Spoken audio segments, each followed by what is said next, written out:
حي على الفلاح.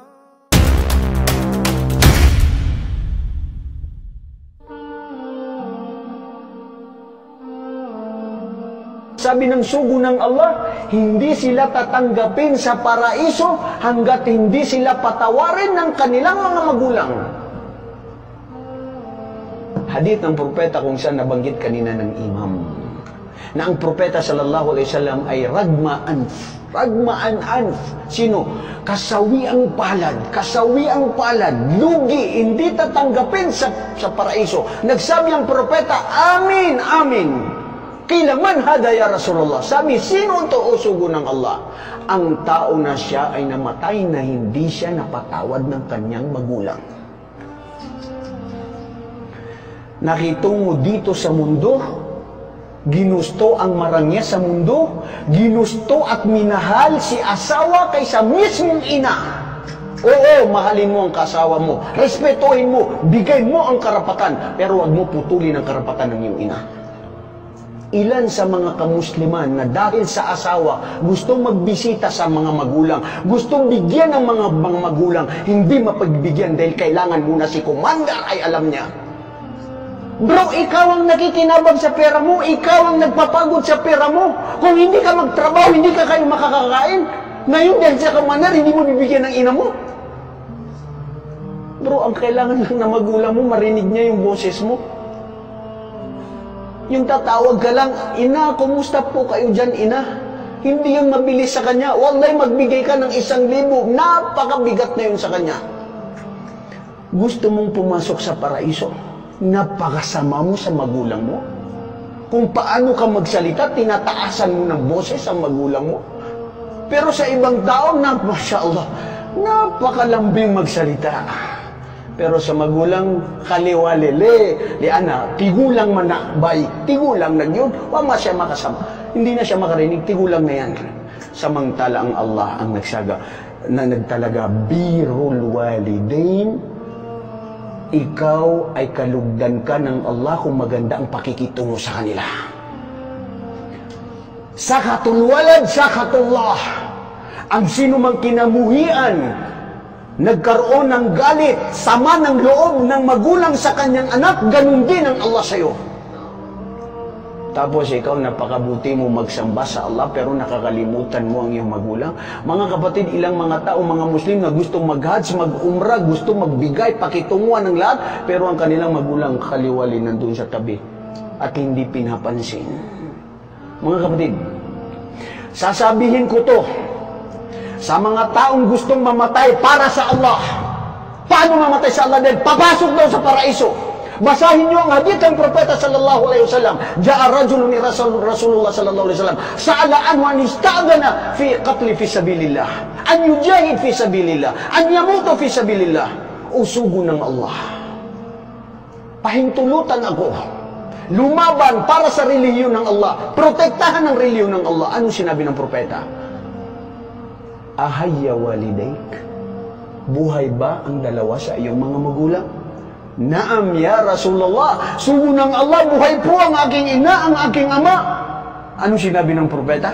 Fafihima tujahid. Ikaw, inuutusan ko o isang binata. Gusto mo nakalugdan ng Allah para tanggapin sa paraiso? Pumunta sa iyong magulang at doon ka mag-jihad sa kanila. Pakitunguhan sila ng mabuti. Lalong-lalo na sa edad nila na kung saan sila ay nangangailangan ng tulong. Nangangailangan ng respeto at pag-aaruga. Mga kapatid, wallahi mapalad ang sinuman na nandito pa ang mga magulang nila. Samantalahin ninyo. Lahat ng mga tao na nawala na ang kanilang mga magulang, wallahi magsasabi ang sayang ang mga pagkakataon na hindi ko man lang nasabi, hindi ko man lang nabigyan, hindi ko man lang naserbisyo ng aking magulang. Dahil huli na ang lahat. Si Satanas, gusto niya tayo ilayo sa Allah, gusto niya tayo na hindi natin pakitunguhan ng mabuti ang ating mga magulang. Panghuli sa hadith na yun, mga kapatid, hindi mabubuksan ng kanilang paraiso dahil sasabihin sa kanila ng Allah, hanggat hindi kayo pinapatawad ng inyong mga magulang, hindi nyo kailanman matatabo ang inyong paraiso. Hadith ng propeta sallallahu alaihi wasallam, al-jannatu tahta ish kada mawalidaik. Ang paraiso ay na under the foot of your mother. Katakutan mo ang Allah. Huwag na huwag mong ipagpalit ang iyong magulang sa kahit sino man. Una, mahalin mo ang Allah at ang kanyang sugo, sumunod ang iyong mga magulang. Wallahi, ilang mga tao na mas mahal niya ang anak niya kaysa kanyang magulang. Which is wrong. Wallahi, mali yun. Ulitin mo, Ustad. Ilang mga tao ngayon na mas mahal ang anak niya kaysa sa magulang. Mali yun. Ang dapat mahalin mo ang magulang mo. Gusto mo makapasok sa paraiso, kalugdan ng Allah, yan ang susi. Hindi ang anak mo. Ilang mga tao na nakapasok sa impyerno dahil sa kanyang mga anak. At igaganti ng anak mo sa'yo. Pagkatapos na palaki mo siya, nabigyan ng lahat, ang igaganti sa'yo, tatalikuran niya. Wallahi, mali yun mga kapatid. Mas mahalin mo ang magulang mo kaysa sa mga anak mo. At yan ang dapat. Dahil ang mga asawa at ang mga anak ito ay pagsubok ng Allah sa'yo. At hindi ang mga magulang mo. Anong sinabi ng Allah subhanahu wa ta'ala sa Quran? Ya ayyuhalladhina amanu, inna min azwajikum wa auladikum fitnah. O kayo na mga mananampalataya, katotohanan ng iba sa inyong mga asawa, sa inyong mga anak, pagsubok ito sa inyo na pwede kayong makapasok sa impyerno dahilan sa kanila. Gusto mo kalugdan ng Allah, makapasok sa paraiso, paglingkuran mo ang magulang mo. Wallahi, mas mahal yun ng Allah. Paglingkuran, pagsilbihan siya, kaysa ikaw ay mag-hajj at mag-umrah. Dali, si Uwais. Hindi niya pinuntahan si Propeta sallallahu alaihi wasallam, mas gusto niya na silbihan ng kanyang magulang. At ano rin ang nangyari? Bumaba mismo sa Propeta ang pangalan na Uwais na hindi na nakita.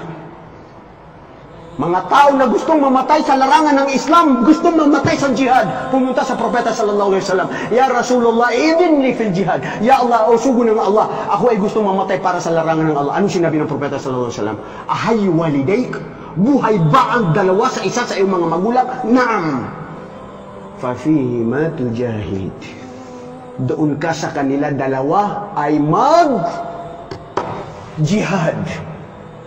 Mga kapatid, ang jihad sa magulang, pag tumanda sila, kailangan mong pakinggan at kailangan mong magtimpi. Dahil kailangan nila ng tulong eh. Alam niyo ba, pag tumanda na yung matanda, napakasensitibo yan. Kung ikaw nagsasalita ng magandang salita sa iyong mahal sa buhay, sa iyong siyota, nililigawan, dapat yan sabihin mo sa magulang mo. Huwag yung pagsabihan siya. Huwag yung, wallahi mga kapatid, ang magulang minsan hindi nagsasalita, pero dito sa puso, nagdurugo ang puso niya na nagsalita ka ng masakit patungkol sa kanila. Na minsan sinabi mo, hindi naman yun, okay lang yun kasi matanda niya dahil mahal niya ako. Pero ang galit ng Allah sa'yo, hindi nga sinasabi ng magulang mo, pero yung tuot ng Allah ay nasa sa'yo. Dahil sakhatul walid, sakhatullah. Ang galit at puot at sama ng loob ng magulang sa kanyang anak ay ganun din ang Allah sa'yo. Anong pinakamalaking kasalanan mga kapatid? Al-ishraku billah wa uququl walidain. Di ba magkasunod? Ang pinakamalaki sa mga kasalanan ay ang pagtatambal sa Allah. Pangalawa ay ang pagiging suwail sa magulang. Subhanakallahumma wa bihamdika astaghfiruka wa atubu ilaik. Ya Allah, patawarin kami sa aming mga kasalanan. Gabayan tayo ng Allah mga kapatid. Tanggapin ang ating mga mabubuting gawain. Pagsilbihan natin ang ating mga magulang. Hinihiling natin ang paraiso ng Allah. Allahumma amin. Dagdagan ang ating mga kaalaman sa Islam na ito'y may sa buhay natin. Panatilihin tayo na maging tama ang ating akidah na paniniwala sa tama sa pananaw sa mga salita ng Allah at mga pangalan niya at katangian niya. O ya Allah, kami ay sumusuko sa iyo. Kami ay tunay na tigibang aming pananampalataya at hindi kami nagtatambal. Patawarin kami, kalugdan kami. Nawa pagserbisyuhan pa namin ang aming mga magulang at patawarin kami ng aming mga magulang. Pag nawala na ang mga magulang mo mga kapatid, sasabihin mo isang araw, Ya Allah, sana mabuhay pa sila para paglingkuran. Wala, huli ng lahat.